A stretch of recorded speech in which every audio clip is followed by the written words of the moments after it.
Prabu Harjuna Sosrobahu, Bambang Sumantri.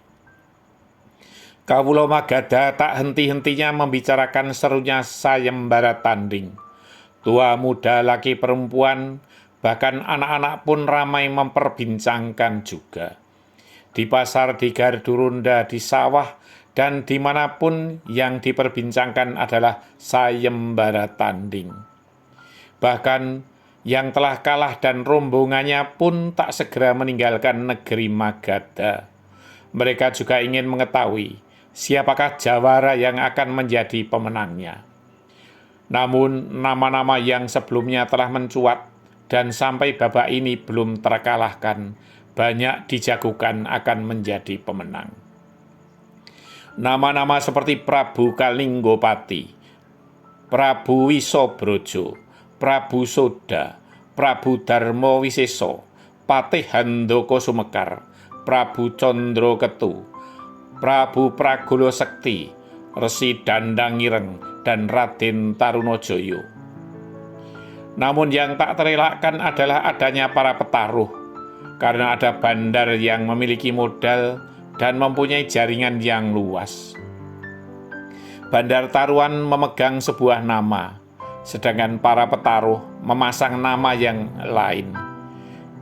Dengan cara apit asor apit duhur, biasanya sang bandar akan memegang nama yang kira-kira kesaktiannya di tengah-tengah di antara mereka. Yang kemampuannya kira-kira di atasnya akan mendapat kedudukan apit duhur, dan sebaliknya untuk apit asor. Bagi orang biasa, aturan mereka begitu rumit. Namun bagi para petaruh justru itu yang membuat menantang dan kemudian menjadi ketagihan. Dan ternyata dalam sayembara itu tidak hanya ada satu bandar, namun ada beberapa. Dan itu sudah berlangsung sejak awal. Mereka, para pejudi itu tidak menyadari bahwa bandarlah yang akhirnya menjadi pemenang.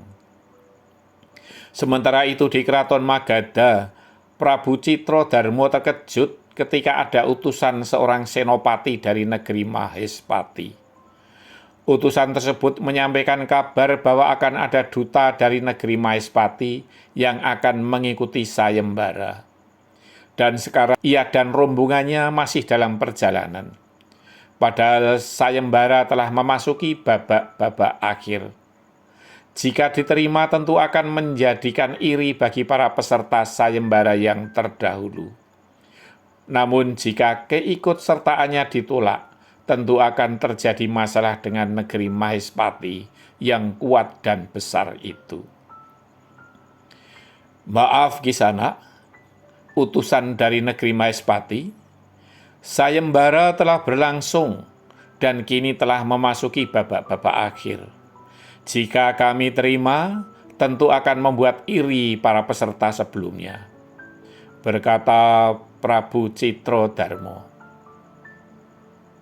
Aku tahu, Sang Prabu, namun aku juga tahu bahwa penyelenggara sayembara belum pernah mengumumkan bahwa peserta sayembara telah ditutup sampai pada saat dimulainya sayembara itu.